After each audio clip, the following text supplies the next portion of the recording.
Hello class 9th students, आज हम solve करेंगे एक्सरसाइज 2.4 क्वेश्चन नंबर 5 जिसमें फैक्टराइज करना है। तो फर्स्ट पार्ट में हमें गिवन है x cube minus 2x square minus x plus 2। तो हम किस तरह से इसे फैक्टराइज करेंगे? हम यूज करेंगे ट्रायल मेथड। तो स्टूडेंट्स, ट्रायल मेथड में क्या करते हैं कि जो पॉलिनोमियल में हमारी कांस्टेंट टर्म है उसके हमने फैक्टर निकालने हैं। तो इस पॉलिनोमियल में हमारी कांस्टेंट टर्म है 2, तो 2 के फैक्टर करेंगे हम। ठीक है, तो यहाँ हम ट्रायल मेथड यूज कर रहे हैं, तो यहाँ हम लिख लेंगे बाय ट्रायल मेथड क्या करेंगे, 2 के फैक्टर निकालेंगे, फैक्टर ऑफ 2। ठीक है, फैक्टर ऑफ कांस्टेंट टर्म, और कांस्टेंट टर्म क्या है? That is 2। तो इसके फैक्टर क्या हो जाएंगे? 1 एंड 2। तो पहले हम 1 से ट्राई करते हैं। ठीक है, अगर 1 फैक्टर हो तो हमारा किस तरह से बन जाएगा? हमारा बन जाएगा x plus 1 is equal to 0। तो यहां से हम x की वैल्यू निकाल लेंगे, x इज इक्वल टू हो गया -1। अब हम क्या करेंगे, इस वैल्यू को हम गिवन पॉलिनोमियल में पुट करेंगे। हमारा px क्या है? px है हमारा, जो क्वेश्चन में दिया है हमें, x cube minus 2x square minus x plus 2। तो हमने इस x की वैल्यू को, जो कि -1 है, इसे पॉलिनोमियल में पुट कर देना है। तो x हो गया हमारा -1 is equal to X cube के प्लेस पे आ जाएगा -1 क्यूब। स्टूडेंट्स, क्या किया हमने? हमें फैक्टराइज करने को दिया गया है ना, तो इसमें हमने ट्रायल मेथड यूज करना है फैक्टराइज करने के लिए, क्योंकि इसमें मिड टर्म से भी नहीं होगा। ठीक है, तो हम ट्रायल मेथड यूज करेंगे, पहले ट्राई करेंगे। तो उसके लिए हमने जो कांस्टेंट टर्म है ना उसके फैक्टर निकाले। तो कांस्टेंट टर्म इसमें 2 है, 2 के फैक्टर हमारे बन गए 1 और 2।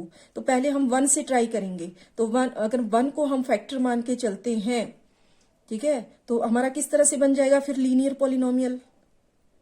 जब हम फैक्टर निकाल रहे थे तो उसमें हम कैसे करते थे कि पॉलिनोमियल को हम लीनियर पॉलिनोमियल से डिवाइड करते थे, और अगर हमारा रिमाइंडर 0 आता था तो हम बोलते थे कि ये जो गिवन लीनियर पॉलिनोमियल है ये फैक्टर है। ठीक है, तो बस वही यहां पर हम ट्रायल मेथड में यूज कर रहे हैं। कांस्टेंट टर्म 2 के फैक्टर निकाले 1 एंड 2, फिर हमने ट्राई कर रहे हैं अभी हम कि 1 को चेक कर रहे हैं कि 1 अगर हम लीनियर पॉलिनोमियल x प्लस 1 रखें तो क्या वो गिवन पॉलिनोमियल का फैक्टर है या नहीं। तो जब हमने x प्लस 1 फैक्टर कब होगा? जब इज इक्वल टू 0। तो यहाँ x की वैल्यू -1 आई। अब हम इस -1 को गिवन पॉलिनोमियल में पुट कर रहे हैं x के प्लेस पे। तो यहाँ हमारा हो गया -1 क्यूब -2 इंटू एक्स स्क्वायर के प्लेस पे आ गया -1 स्क्वायर। नेक्स्ट माइनस है क्वेश्चन में, आगे x के प्लेस पे -1, आगे +2। अब इसे सॉल्व कर लेंगे। -1 को 3 टाइम्स मल्टीप्लाई करेंगे तो 1 -1।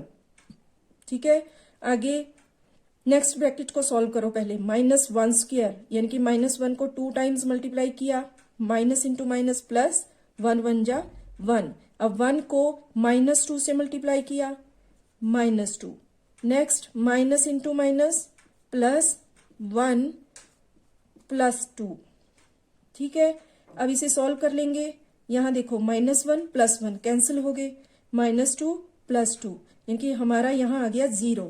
तो इसका मतलब क्या हुआ कि अगर हमें 0 मिल गया -1 को इस पॉलिनोमियल में पुट करके, तो हम कह सकते हैं कि x प्लस 1 गिवन पॉलिनोमियल का फैक्टर है। ठीक है, तो यहां हमारा x plus 1 is a factor of px। ठीक है, यानी कि एक फैक्टर तो हमें मिल गया इस पॉलिनोमियल का। अब हमें और कितने निकालने हैं? 2 फैक्टर और निकालने हैं। स्टूडेंट्स, यहां देखो, ये जो पॉलिनोमियल है ना वो एक क्यूबिक पॉलिनोमियल है। ठीक है, क्यूबिक पॉलिनोमियल जिसमें डिग्री 3 होती है, वही होता है ना क्यूबिक पॉलिनोमियल। अब ये क्यूबिक पॉलिनोमियल है, इसका मतलब इसके 3 फैक्टर निकलेंगे। तो एक तो हमें मिल गया x plus 1 by trial method.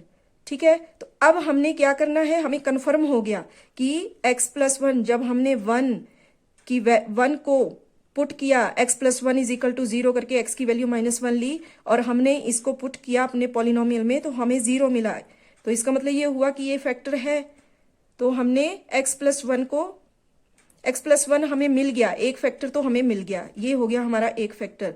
तो ये क्यूबिक पॉलिनोमियल है तो हमें 2 फैक्टर और चाहिए।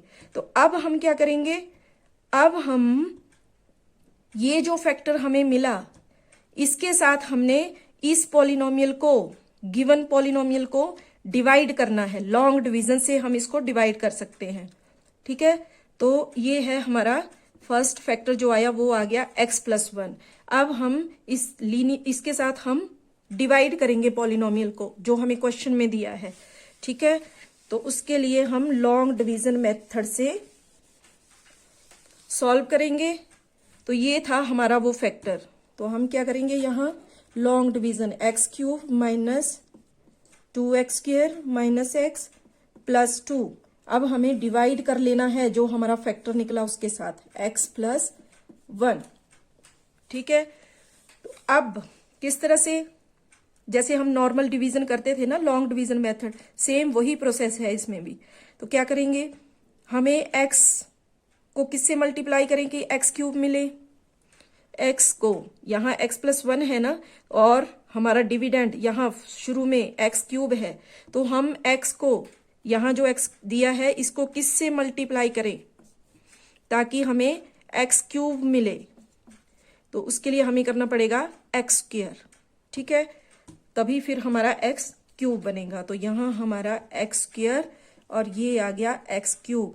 लेकिन इसके साथ साथ यहाँ +1 भी है ना, तो ये +1 भी इसी x² के साथ मल्टीप्लाई हो जाएगा। तो किस तरह से, ये हो जाएगा हमारे पास प्लस x²। अब साइन चेंज हो जाएंगे, यहाँ प्लस है माइनस, यहाँ प्लस है तो माइनस। तो यहाँ x³ माइनस x³, तो ये तो हो गए 0। आगे -2x² माइनस x², तो टोटल माइनस का हो गया 3x²। ठीक है, अब आगे वाली टर्म उतार लेंगे, यहाँ आगे है -x हमने नीचे ले आया। अब क्या करना है, फिर से x को किससे मल्टीप्लाई करें कि हमें -3x² मिले, -3x²। ठीक है, तो किसके साथ करें, हम करेंगे -3x के साथ। देखो -3 1 जा -3, x इंटू x x², यानी कि अब हमें -3x के साथ मल्टीप्लाई करना है। तो यहाँ आ जाएगा -3x²। अब इसी -3x के साथ हमें यहाँ +1 को भी मल्टीप्लाई करना है। ठीक है, जिसके साथ आप x को कर रहे हो उसी के साथ आपको 1 को भी मल्टीप्लाई करना है। तो ये क्या हो जाएगा आपके पास, +1 को -3 से मल्टीप्लाई किया तो ये आ जाएगा आपके पास -3x। ठीक है, तो यहाँ हमारे पास आ गया -3x, साइन चेंज, माइनस है तो प्लस, माइनस यहाँ प्लस, तो -3x² प्लस 3x², ये हो गए 0। अब यहाँ देखो -x प्लस 3x, तो ये हमारे पास हो गया, यानी कि -1 और +3, तो क्या हो गया +2x। ठीक है, आगे +2 ये रह गया था ना, अब इसको उतारेंगे +2। अब फिर से टेबल पढ़ेंगे, x को मल्टीप्लाई करेंगे किसके साथ ताकि हमें 2x मिले।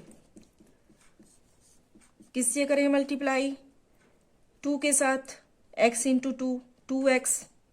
ठीक है, तो यहाँ +2 के साथ, तो ये आ जाएगा हमारा 2x।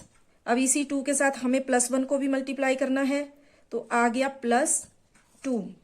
साइन चेंज कर लेंगे, -2x -2x 0, +2 -2 0। तो ये हो गया हमारा लॉन्ग डिवीजन। अब यहाँ देखो ये जो क्वेश्चन है हमारे पास, अब क्या करना है हमें, ये जो क्वेश्चन हमारे पास आया इसको क्या करेंगे, अब इसकी हम मिड टर्म स्प्लिट करेंगे और हमें 2 फैक्टर मिल जाएंगे। ठीक है, एक हमने निकाल लिया था ना x+1 ट्रायल मेथड से, x+1 जिसके साथ हमने गिवन पॉलिनोमियल को डिवाइड किया, ठीक है, और रिमाइंडर 0 आया, तभी तो x+1 फैक्टर है इसका, फिर इस पॉलिनोमियल का।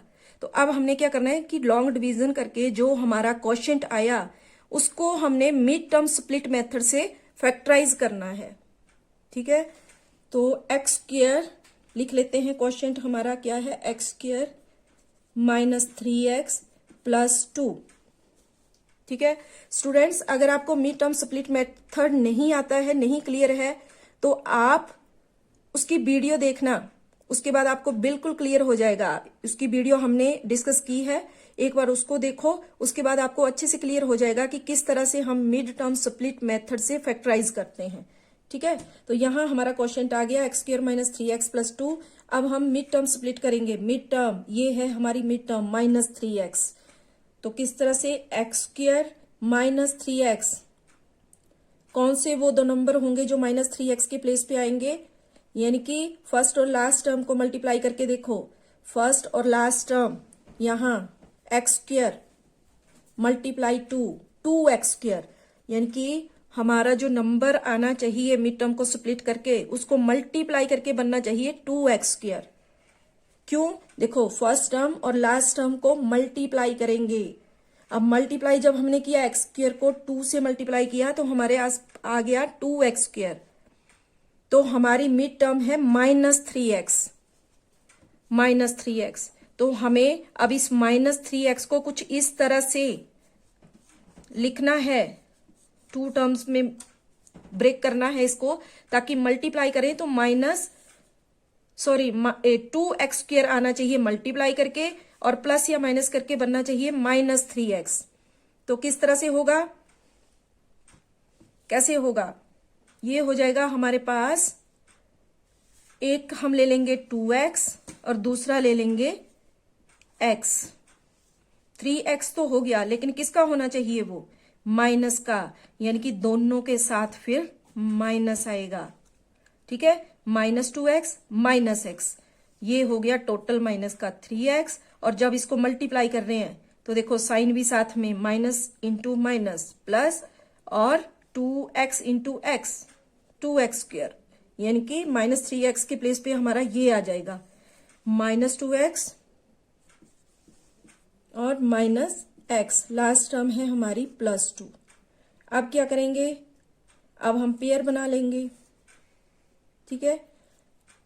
अब कॉमन एक्स स्क्वायर और माइनस 2x के बीच में कॉमन देखो, तो कॉमन दोनों में x है, इसके अलावा तो कुछ है नहीं। अब इसमें एक्स स्क्वायर था, एक x तो इधर आ गया, तो जो कॉमन नहीं था वो ब्रैकेट में, आगे माइनस, और ये वाला x तो कॉमन आ गया था इधर, तो क्या बच गया 2, ब्रैकेट क्लोज।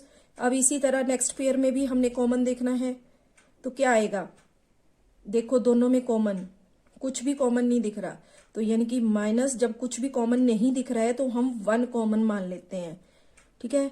अब ब्रैकेट में कैसे आ जाएगा, ब्रैकेट में आ जाएगा x माइनस 2। अब यहां देखो ऊपर प्लस 2 था, लेकिन हमने माइनस 2 लगाया, क्यों लगाया, क्योंकि ये माइनस बाहर -1 आया ना हमारा, तो जब हम इसको वापस सॉल्व करें तो हमें यही मिलना चाहिए।